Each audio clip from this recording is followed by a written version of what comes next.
Assalamualaikum warahmatullahi wabarakatuh. Perkenalkan, saya Lulu Dwi Pratiwi dengan NPM 2408260137 pada blog MOI atau blog Mechanism of Infection and Basic Immunology.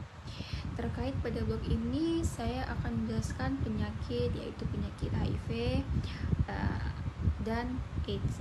Jadi seperti kita tahu bahwa HIV itu adalah singkatan dari Human Immunodeficient Virus, yaitu virus yang menyerang sistem kekebalan tubuh kita. Nah, khususnya pada sel yang bernama sel CD4. Jadi sel CD4 ini tuh sangat penting. Kenapa? Karena dia itu berfungsi sebagai komandan atau pelindung di dalam tubuh kita. Jadi kalau misalnya sel ini tuh rusak atau berkurang, itu tubuh kita tuh akan rentan terhadap penyakit. Nah, contohnya itu kayak infeksi HIV. Kemudian kalau misalnya infeksi HIV ini tidak diobati, lama-lama akan berkembang menjadi AIDS, yaitu Acute Immunodeficient Syndrome, di mana kondisi daya tahan tubuh itu melemah hingga bisa jatuh sakit. Kemudian bagaimana HIV menular? Nah, HIV itu menular bisa lewat kayak mungkin misalnya kayak berhubungan badan itu tanpa pengaman, kemudian transfusi darah yang terkontaminasi HIV, kemudian pemakaian jarum suntik bersama, misalnya pada pengguna narkoba, kemudian dari ibu yang positif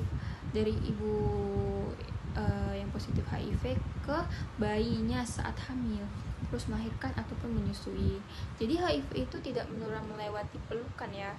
Jadi HIV itu mungkin melewati seperti kayak hubungan intim. Kemudian bagaimana HIV bekerja dalam tubuh? Nah, ketika virus HIV itu masuk ke tubuh, dia akan mencari dan menyerang sel CD4.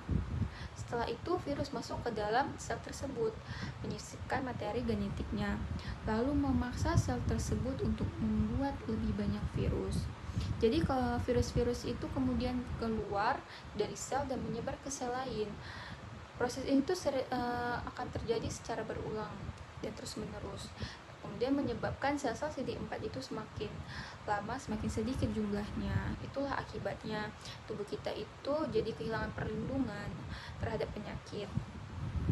Kemudian tahapan infeksi HIV. Jadi tahapan awal itu sekitar 1-2 bulan pertama. Jadi saat baru terinfeksi, banyak orang merasa seperti flu biasa, padahal ini tuh disebut dengan fase akut. Jadi kalau untuk tahap yang kedua itu bisa bertahun-tahun. Jadi pada tahap ini tuh penderita terlihat sehat dan tidak merasa sakit apapun, padahal virus tetap aktif dan berkembang biak di dalam tubuh. Kemudian ada tahap AIDS. Jadi bila HIV ini tidak diobati atau ditangani dengan baik, jumlah sel CD4 itu bisa turun drastis dan tubuh akan semakin lemah dan orang bisa jatuh sakit karena infeksi ringan seperti flu, jamur, bahkan kanker tertentu. Inilah yang disebut dengan AIDS. Kemudian apa yang terjadi dengan sistem kekebalan tubuh?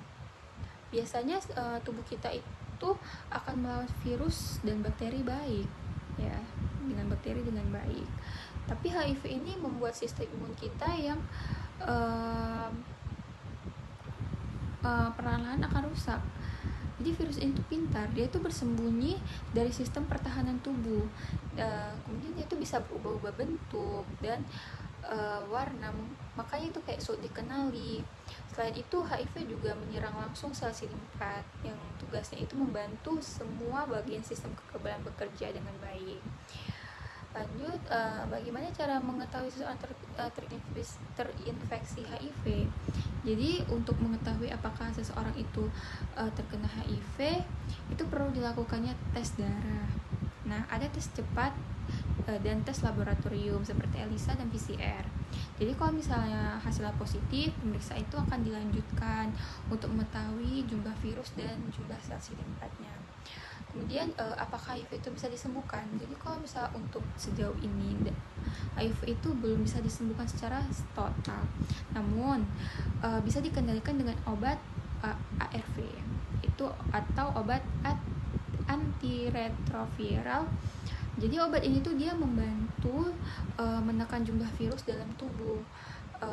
Kemudian kemudian mencegah penularan ke orang lain. Jadi kalau misalnya kita minum rutin, misalnya kita kayak minum rutin seumur hidup, orang yang dengan orang yang HIV itu bisa hidup kita tuh sehat ya, aktif dan tidak menularkan virus ke orang lain.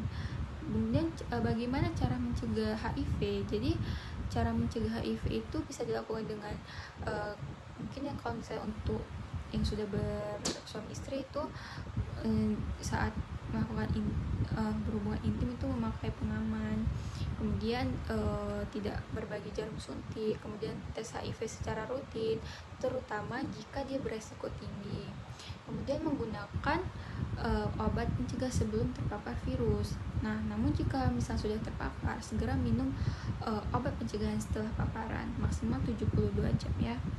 Kemudian mengapa HIV itu penting dipelajari dari sisi imunologi? Jadi HIV itu sangat penting dipelajari. Kenapa? Karena untuk mengetahui virus itu menyerang langsung sistem pertahanan tubuh kita. Beda dari penyakit biasa yang dilawan oleh sistem imun, HIV ini justru merusak sistem imun itu sendiri. Jadi membuat tubuh kita itu tidak punya perlindungan lagi dan rentan sekali terkena penyakit begitu, dan akan susah sembuh nantinya. Kemudian kesimpulan dari saya untuk penjelasan saya ini, HIV adalah virus yang sangat serius karena perlahan-lahan itu akan menghancurkan pertahanan tubuh kita apabila tidak kita cegah ataupun tidak kita obati. Kemudian untuk kabar baiknya, dengan tes sejak dini dan pengobatan rutin, orang yang hidup dengan HIV bisa tetap sehat, bekerja, berkeluarga, dan hidup normal seperti orang lain. Mungkin ini saja penjelasan dari saya, dan ada juga referensi yang saya ambil dari beberapa buku maupun jurnal. Maaf jika penyampaian saya ada yang salah atau penyampaian saya ini kurang menyesuaikan dan kurang tepat, saya mohon maaf. Saya akhiri dengan assalamualaikum warahmatullahi wabarakatuh. Terima kasih.